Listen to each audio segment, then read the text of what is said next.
TIA is always approaching challenges in our industry by providing our members with end-to-end solutions, but something has changed over the last several years that moves the proverbial needle closer to converged ecosystems and innovative products and services that seem limitless. So TIA is jumping ahead of this transformation and taking significant measures to provide our members with focused solutions that enhance their relevance and importance in our industry. And we're joined here with John Jacobs, the Vice President of Membership and Markets, and welcome to the program. Thank you very much, Abe. Thanks for being here. I know you've been very diligent in working on what we call solution sets, solutions for the industry. I know a lot of time and labor has gone into that. Tell us about how that's not just a shift in marketing, but a shift in the industry. Sure. Well, essentially, you're right. It's a very organic approach that we've taken at TIA. And it's very important to understand that we took a look at our membership, we took a look at the marketplace, we did an analysis of ourselves at TIA, and we created greater alignment across the entire organization to develop what we perceive as the three lenses of TIA: markets, technology, and policy. We've done that, as I say, at an organic level, because it's important that we're delivering value on these three dimensions or lenses to our membership and to our growing diverse membership. So markets obviously is the opportunity in front of us. The technologies is how we get to those opportunities. And policy is an important dimension that TIA delivers very, very strongly on, because it has to, whether you're playing defense or offense, regulatory environment and legislative activity plays a significant role on the levels of investment that companies make and the types of markets that are created. So that's essentially how we came around with these solutions. John, if I'm a prospective TIA member, I want to know how TIA membership is going to create new business cases for me and how that translates into new revenue streams. How are you going to do that?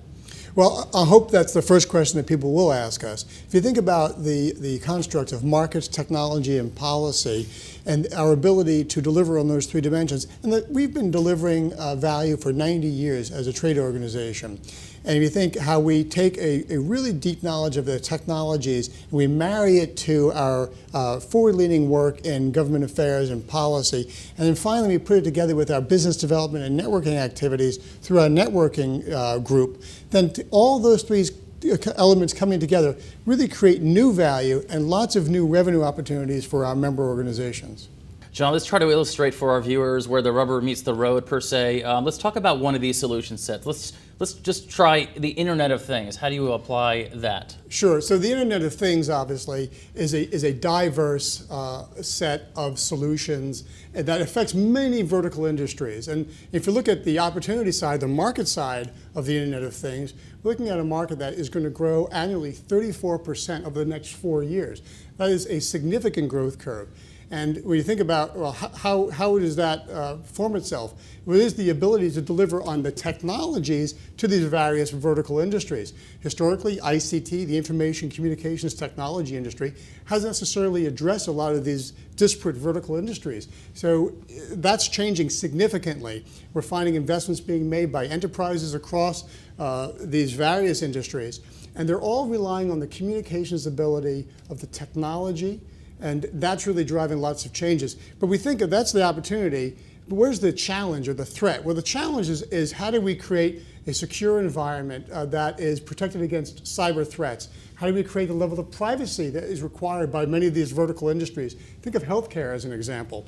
Privacy of records. It's a huge priority for the healthcare industry, who is adopting IoT as a way of delivering those services. You think also importantly about IoT in this disparate sense of vertical industries, but also its globality, and that IoT, through our technology and standards work and through our leadership on the regulatory and legislative side, really is an opportunity for TIA to set the pace and help create the greater scope on a global scale, so the investments that are made in technology are absorbed, or adopted rather, across the globe.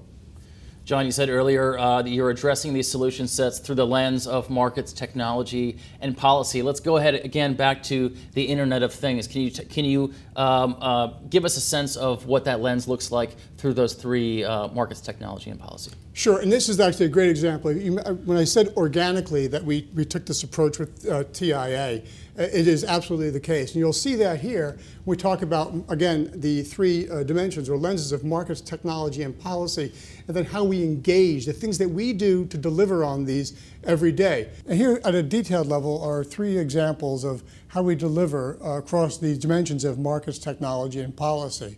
In markets, for example, we have our networking, our workshops, and our annual conference in June of 2015, where we'll delve into IoT and its related areas. In technology, we have a dedicated machine-to-machine technology standards group that's been around for over 5 years now and has already released 4 standards. And in policy, this year alone, we just released the IoT M2M working group in the policy division of TIA. John, as you know, the value chain is changing significantly in recent times and for the foreseeable future. How is TIA going to change with that adjustment in the value chain? That's a good question. So if you look at the value chain historically, it's been a rather linear one.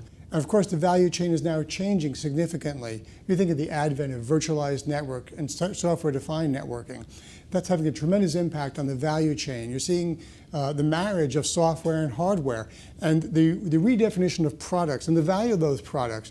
You're actually seeing movement and merging between the circles of the value chain, historic circles of the value chain.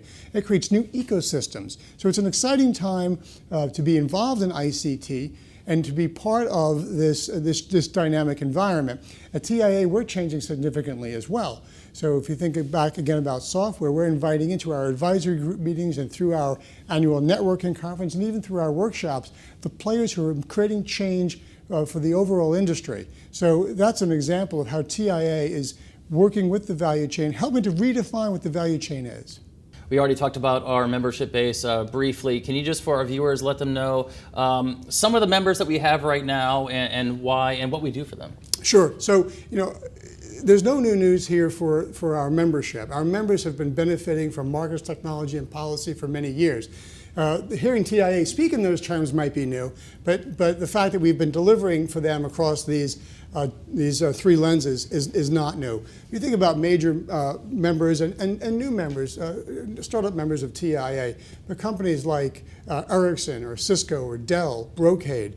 There's a lot of members who really benefit across those three lenses of TIA.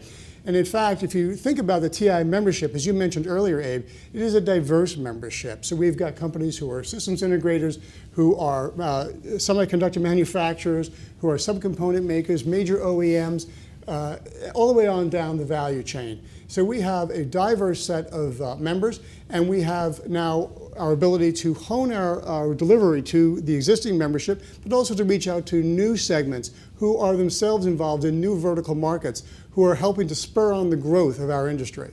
And John, once again, I'm a prospective TIA member. I want some more information about TIA membership, and I want to know what TIA can offer me. I know right away they offer access, intelligence, innovation, and influence. Would I be correct? You would be. In short, TIA members get it. Thanks, John.